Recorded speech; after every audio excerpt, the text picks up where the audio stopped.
पहिली बातमी आहे ती आषाढी वारीतून। संतश्रेष्ठ श्री ज्ञानेश्वर माऊलींची पालखी आज आळंदीतून आषाढी वारीसाठी प्रस्थान ठेवतीये। हजारोंच्या संख्येने वारकरी आळंदीत दाखल झाले। टाळ मृदुंगाचा गजर सुरू आहे। आता पुढील काही वेळातच पालखी प्रस्थान ठेवणार आहे। संतश्रेष्ठ ज्ञानोबा माऊलींच्या पालखीचं प्रस्थान होत आहे। आपण याबाबत अधिक माहिती घेऊया आमचे प्रतिनिधी सौरभ वाघमारे यांच्याकडून। सौरभ, काही वेळातच माऊलींच्या पालखीचं प्रस्थान होत आहे। साधारणपणे किती वाजता पालखी प्रस्थान ठेवेल?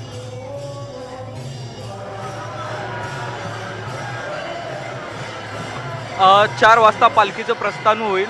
अगदी अलंकापुरी पुण्यभूमी पवित्र, तिथे ज्ञानतो ज्ञानराजा सुखात, या पंक्तीच्या वाक्याप्रमाणेच अगदी सर्व वारकरी भक्तिरसात तल्लीन होऊन न्हावून गेलेल्याचं चित्र दिसत आहे।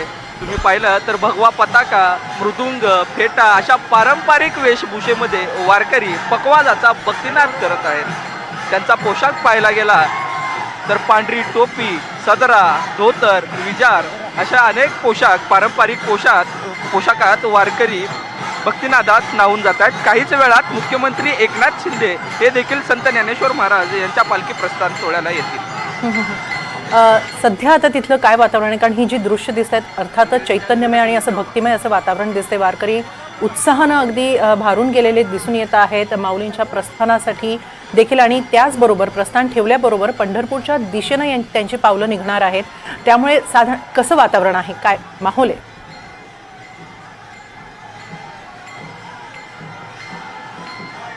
अगदी संत साहित्याच्या शब्दात सांगायचं झालं तर असा सुख सोहळा स्वर्गी नाही, म्हणजे असा सुख सोहळा स्वर्गात देखील नाही असं संत साहित्यात सांगितलं जातंय। आणि आज माऊलींचं प्रस्थान होईल आणि आजचा मुक्काम गांधीवाड्यात असेल आणि इथून पुढं माऊलींची पालखी ही दिवे घाट मार्गे पंढरपूरला रवाना होईल टाळ घोषाच्या गजरात।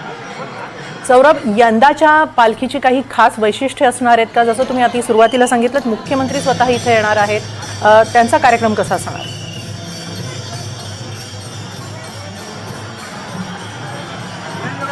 अगदी वारकरी संप्रदायामध्ये एकदम आनंदाचा उत्साह आहे, कारण कालच अर्थमंत्र्यांनी एक घोषणा केली की वारकऱ्यांना प्रत्येक दिंडींना 20,000 रुपये देण्यात येतील। तसेच युनेस्कोकडे वारकऱ्यांचा प्रस्ताव पाठवला जाईल। अशा अनेक घोषणांमध्ये वारकऱ्यांचा एक भक्तिमय वातावरण आणि वारकरी सध्या राज्य शासनावरती खुश असतानाचं, समाधानकारक असतानाचं दृश्य व सगळ्यांच्या प्रतिक्रिया आहेत। सौरभ, वारीच्या काही दिवसांपूर्वी यावेळेस पेरण्या देखील झाल्या आहेत, त्यामुळे वारीमध्ये शेतकरी वर्ग मोठ्या हा बोला सौरभ।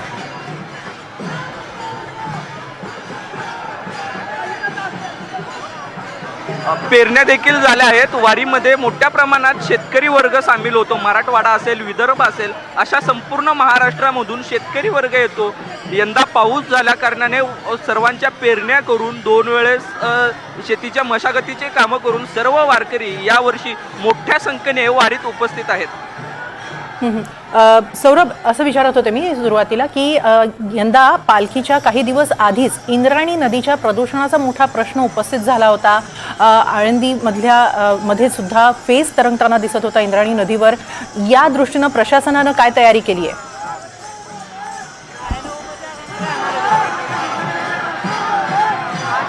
अगदी NDTV मराठीच्या बातमीचा हा इम्पॅक्टच म्हणावा लागेल। काही दिवस अगोदर इंद्रायणी नदीकाठावरती किंवा नदीपात्रामध्ये काळा फेस किंवा जलपर्णी मोठ्या प्रमाणात वाढली होती, परंतु NDTV मराठीच्या बातमीच्या इम्पॅक्टमुळे पुणे जिल्हा प्रशासन खडबडून जागं झालं आणि आज इंद्रायणी नदीकाठी समस्त वारकरी हे स्नानासाठी येतात। आज इंद्रायणी नदीकाठ हा स्वच्छ होता, तसेच NDRFच्या ज्या बोटी होती ते इंद्रायणी नदीकाठी तैनात होत्या। नक्की यंदा वारीपूर्वीच सरकारकडून काही महत्त्वाच्या घोषणा झालेल्या आहेत। अनुदान दिलं जाणार आहे, मुख्यमंत्री तीर्थदर्शन योजना आजपासून सुरू होतीये, तर या सगळ्या गोष्टींचा काही प्रभाव इथं जाणवतो आहे का?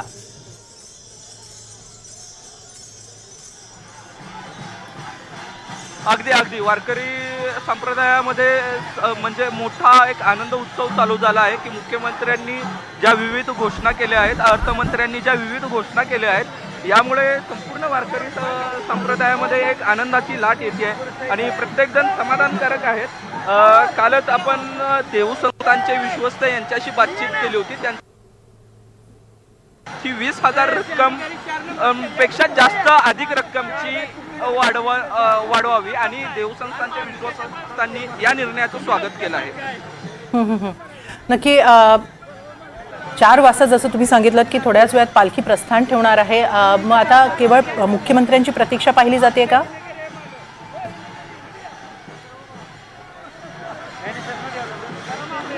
नाही, मुख्यमंत्र्यांची प्रतीक्षा पाहिली जाते असं नाही म्हणता येणार.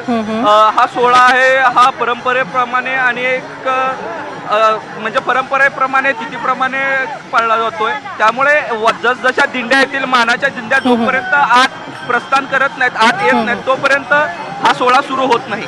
बरं, नक्कीच असेच संपर्कात राहा. आपण तिथला हा माहोल काय आहे तो आपल्या प्रेक्षकांपर्यंत नेऊया.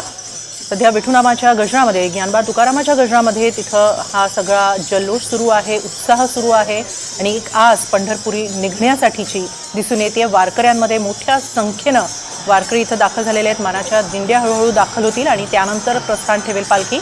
तिथली ही दृश्य आपण पाहतो आहोत फक्त NDTV मराठीवर.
ज्ञानबा तुकारामाच्या गजरामध्ये संत श्रेष्ठ ज्ञानोबा माऊलींच्या पालखीचं प्रस्थान अगदी काही वेळातच होणार आहे. काही महत्त्वाच्या मानाच्या दिंड्या तिथं हळूहळू दाखल होत आहेत आणि तोपर्यंत तिथं जमलेल्या वारकऱ्यांकडून हा सतत जयघोष सुरू आहे. वेगवेगळी कीर्तनं, भजनं गात आणि नाचत वारकरी या पालखी प्रस्थानाच्या सोहळ्यात आणखी रंग भरत आहेत.